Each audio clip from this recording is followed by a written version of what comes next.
എന്നോട് ക്ഷമിക്കണം, ഞാനൊരു കത്തോലിക്കനാണ്.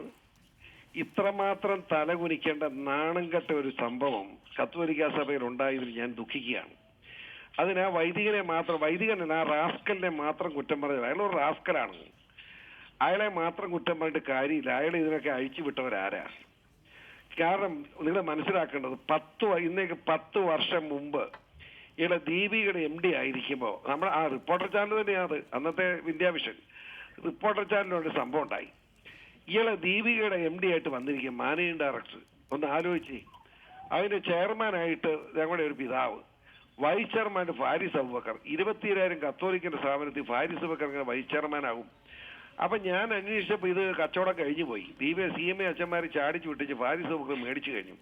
ചുമ്മാ ഒരു മനുഷ്യരെ കാണിക്കാൻ, കത്തോലിക്ക കളിപ്പിക്കാൻ വേണ്ടി മെത്രാനെ ചെയർമാനായിട്ട് വെച്ചിരിക്കുക. ഞാനിത് അറിഞ്ഞിട്ട് വന്നിട്ട് തിരുവനന്തപുരത്തുണ്ട്. രാവിലെ ഈ അച്ഛനെ വിളിച്ചു, റോബിനച്ഛനെ. 6 മണി ആയില്ല, 6 മണി ആകുന്നു. വിളിച്ചപ്പം ഫോൺ എടുത്ത ഒരു പെണ്ണാ. പതിയോ ഏതാ 10 വർഷം മുമ്പാ ഈ റാസ്കലിന്റെ സ്വഭാവം പറയാനാണ് പറഞ്ഞു തരുന്നത്. ഫോൺ എടുത്ത ഒരു സ്ത്രീയാ. ഞാൻ ചോദിച്ചു, നീ ഏതാ, നിനക്കെന്നെ എവിടെക്കാരെ അച്ഛന്റെ മുറിക്കകത്ത് ഞാൻ ചോദിച്ചു. അവള് പറഞ്ഞ അച്ഛന്റെ സെക്രട്ടറി രാത്രി അച്ഛനോട് ആണ് കിടക്കുന്നതെന്ന് ചോദിക്കാൻ. നീ എന്തൊരു വൃത്തികെട്ട സ്ത്രീയാ, നീ എന്റെ വീട് എവിടെ? അവള് തൃശ്ശൂരുകാരെത്തിയ. പേരും പറഞ്ഞു. പേര് ഇപ്പൊ ഞാൻ അപമാനിക്കുന്നില്ല. ഞാൻ അന്വേഷിച്ചപ്പോ അവളെ കെട്ടിയൻ ദുബായില്ല. അപ്പൊ ഞാൻ ചോദിച്ചു, കെട്ടിയത് ദുബായ് വിട്ടേച്ച് ഇവിടെ അച്ഛൻ്റെ കൂടെ നീ ഭാര്യപ്പണി വൃത്തികെട്ടവളെ? ആ വൈദ്യയെ കൂടെ നശിപ്പിച്ച വൈദ്യ എന്താ കള്ളനാന്ന് എനിക്കറിയാം എന്ന് പറഞ്ഞു. ഇത് കഴിഞ്ഞ് അന്ന് രാത്രി നമ്മുടെ ഇന്ത്യാവിഷൻ നികേഷ് എന്നെ വിളിച്ചു. ഞാൻ ചാനൽ ചർച്ചയിൽ അവിടെ ചെന്നപ്പോ ഞാൻ ആ ദീപിയുടെ കച്ചവടം തെറ്റായിപ്പോയെന്നും കത്തോലിക്ക സഭയുടെ സാധനം ഇതുപോലെ വിറ്റ് തെറ്റാണെന്നും വളരെ ശക്തമായ ഭാഷയെ ഞാൻ പറഞ്ഞു കഴിഞ്ഞപ്പോഴത്തേക്കും നികേഷ് പറഞ്ഞു, ശരി PC ജോർജ്, ഇതിന്റെ മാനേജിംഗ് ഡയറക്ടർ റോബിനച്ചൻ വന്നിട്ടുണ്ട്, അദ്ദേഹത്തിന്റെ അഭിപ്രായം കേൾക്കാന്ന് പറഞ്ഞു.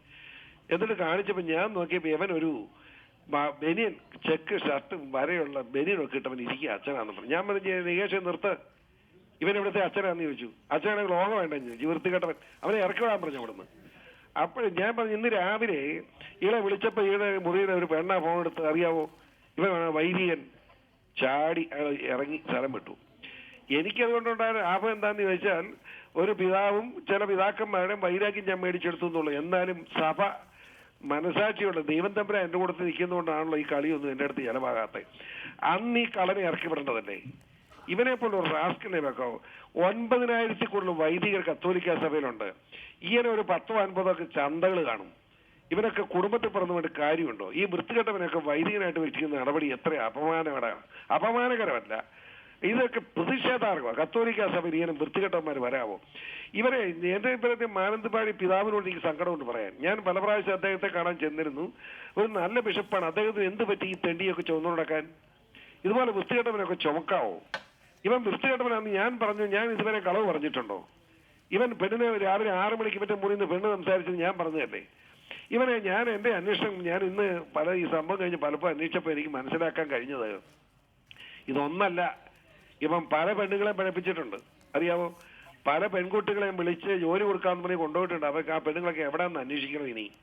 ഇനിയിപ്പോ പതുക്കെ ജയിലിൽ കിടക്കാണല്ലോ, അന്വേഷിക്കാൻ പറ്റും. പോലീസ് ശക്തമായ നടപടി സ്വീകരിക്കണം.